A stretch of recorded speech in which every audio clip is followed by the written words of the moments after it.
Good morning সবাইকে, আবার একটা নিউ ভিডিওতে সবাইকে ওয়েলকাম। আবার একটা অনেক দিন পরে আমরা ব্লগ শ্যুট করছি, মাঝখানে গ্যাপিং যাচ্ছে। তোমরা কালকেই হয়তো দেখলে আমি একটা কমিউনিটি পোস্টে পোস্ট ছেড়েছি যে নিউ যে আমার শর্ট ফিল্ম আসছে তার আমি অ্যানাউন্সমেন্ট দিলাম। তো যারা না দেখে থাকবে আমি তাদের ভিডিওর মধ্যেই আমি সেই পোস্টারটা এদিকে আমি দিয়ে দেবো, সেটা তোমরা দেখে নিতে পারছো ওরকম হয়তো। তো দিয়ে দিলাম আমি, তোমরা দেখে নাও কিরকম লাগলো পোস্টারটা। এবং আমি বলে দিচ্ছি, যেটা তোমরা দেখে যা বুঝতে পারছো প্লিজ তোমরা কমেন্টে লেখো তোমরা দেখে কি বুঝতে পারছো, কিরকম টাইপের হতে চলেছে, কীরকম কি আমি এখন বলছি না, বাট আমি নাম অ্যানাউন্স করে দিলাম। এরপরে একটা নেক্সট পোস্টারও আসবে আবার কয়েকদিন পরে অ্যাজ এ রিমাইন্ডার। ঠিক আছে, যেহেতু আমার চ্যানেলটা অতটা বড় না, আস্তে আস্তে সেটা বাড়ছে।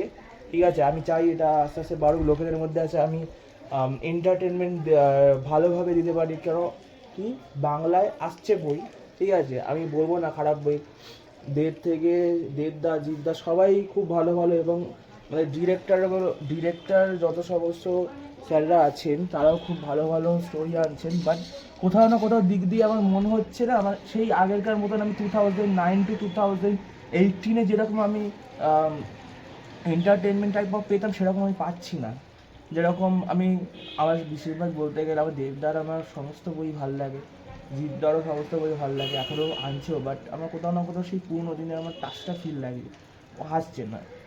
আর অ্যাডভেঞ্চারাস মুভি, ঠিক আছে, অ্যাডভেঞ্চারাস মুভি আমি খুব ফেলুদা ভক্ত, ঠিক আছে, সত্যজিৎ রায় খুব প্রেমী আমি।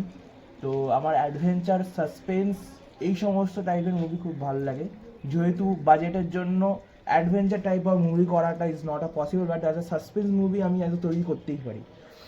যেরকম আমি বইতে না, আমি ভিডিওর মধ্যেই বলছি, তোমরা নামকে জকিরদন দেখেছো হয়তো, সাগরদ্বীপের যে রহস্যটা যেটা ছিল সাগরদ্বীপের, হ্যাঁ সাগরদ্বীপের জগদ্দল ছিল বোধ হয়, আই গেস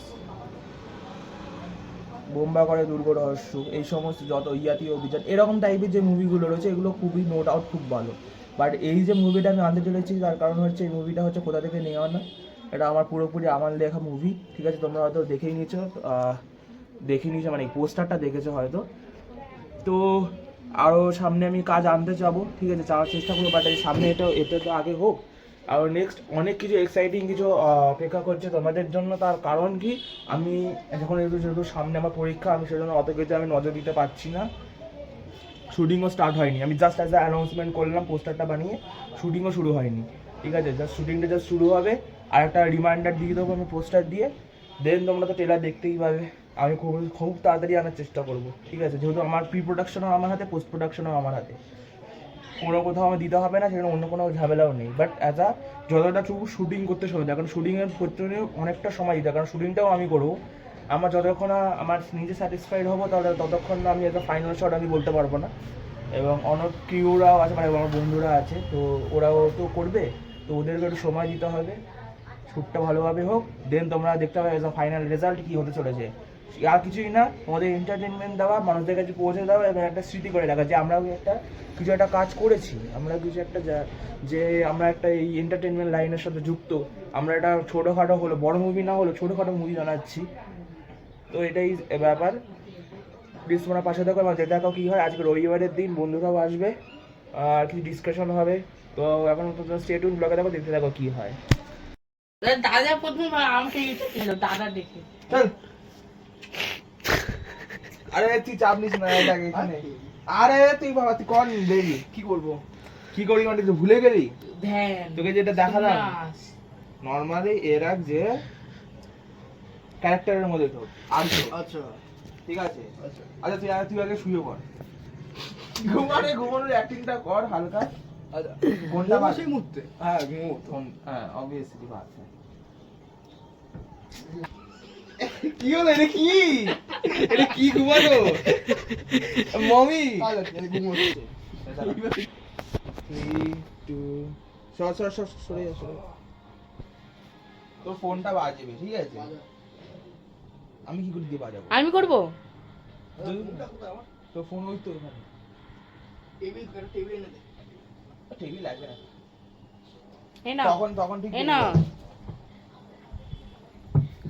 না অতটা লাইট দরকার নেই, হালকা একটু কিন্তু কমাই লাইট, ঠিক আছে? একটু বেশি বেড়ে গেল, মানে কমেই গেল। 3 2 1 এই ফোন কি করে করব, কোন দিক দিয়ে করব? আরে রোহিত দাদাকে বলো ফোনটা করতে। ভাই আরেকটা গাইস, এখন বাজে রাতে 11:15। অনেক রাত্রির তো সেরকম না, মানে যারা কলেজ করে আর গ্র্যাজুয়েশন করছে তাদের তো রাত দিন বলে কোনো হয় না। 11:15 বাজছে এখন। আমি এখন এই যে ইকোনমিক্স নিয়ে বসেছিলাম আমি, ঠিক আছে? ইকোনমিক্স নিয়ে বসেছিলাম। এবার যেহেতু পড়তে হবে, ইকোনমিক্সটা আমি কোথাও পড়ি না, যা সাহারা ছিল বলতে গেলে কলেজের ম্যামরাই ছিলেন, ঠিক আছে? যা বুঝেছি কলেজের ম্যামের কাছ থেকে বুঝলাম, যে কোথাও পড়ি না। আর কোথাও পড়ি না বলে সেরকম আমার পড়ার চাপটাও নেই, সেই জন্য আমার কী বলতো তো ইকোনমিক্স সাবজেক্টটা খুব একটু কমজোর আছে। বাট কমজোর হলে অতটা কমজোর না যে একদম মানে পারবো না তা নয়। বাইরে হাওয়া দিচ্ছে, কলকাতায় এখন খুব সুন্দর একটা এনভায়রনমেন্ট। রাতের একটা জ্বালাই তোমাদের বাইরে দেখাচ্ছি, তারা এই দেখো হাওয়া হাওয়া দিচ্ছে বাইরে, হেভি আসছে দেখো বাইরে। দেখেছো অন্ধকার? যে কয়েকদিন আগে যে ঝড়টা হলো না, শিলাবৃষ্টি, এই শিলাবৃষ্টিটা হওয়ার কারণেই, ঠিক আছে, শিলাবৃষ্টি থেকে ঝড় ফড় খুব হলো কলকাতায়। এই ঝড় ফড় হওয়ার কারণে আমাদের এই আশেপাশের এই ওভারলাইন যে তারগুলো হয় কারেন্টের, এই কারেন্টের তারে তোমার কোনো গাছ ভেঙে পড়ে গেছে বা এরকম হয়ে গেছে, সেই জন্য এরকম পাড়াটা আমাদের মানে পুরো এরিয়াটা অন্ধকার হয়ে গেছে, বুঝতে পারলে? অন্ধকার হয়ে যাওয়া, কিন্তু আমি আমার পাড়াটাকে সত্যি বলতে আমি কোনোদিন আমি এরকম চোখে দেখিনি।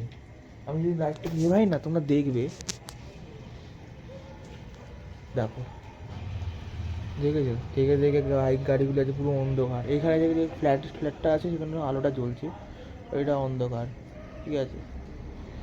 তো এইটা খারাপ না, ভালো লাগছে বেশ।